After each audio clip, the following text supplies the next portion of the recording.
Being in school can be a stressful thing between bullies, loads of homework, and trying to find your way in life, not to mention the drama of who likes who.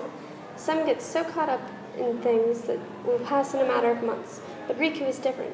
She made the resolution to devote all her time to studying. She wouldn't let silly friends and foes get in her way of world domination. No, she would be a cold, heartless girl, and anyone who had spied her before her change would feel her rage. First, she would reject those who had solaced her. Their words would fester inside her and give her second thoughts.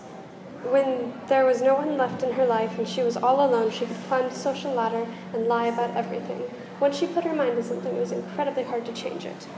Mwahaha. All those who hurt me will now hurt. It was the day of her graduation, and as expected, no one came to congratulate her but this creepy girl who called herself Riku's best friend. Her name was Sarah. Riku thought that their friendship would surcease on its own, but she decided to go up to her and tell her that their friendship would be terminated.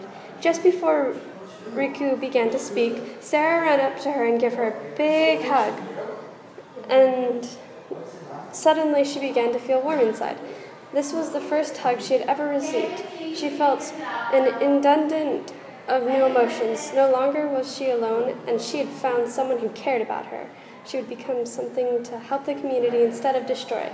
Tears welled up in her eyes, and when Sarah finally pulled away, she'd become a different person. Good job on graduating. You did so well this year. Thank you for being my friend all this time. Yay! Riku settled down and became a pet doctor and stayed with a man who entreated her to marry him. She had her own company and was very successful. With 2 kids and a nice house, the only person she had to thank was Sarah, who left for New York not even a year after she changed her. Even though she may never see her again, she lived in Riku's heart forever. And Riku and her husband lived happily ever after together. Yay!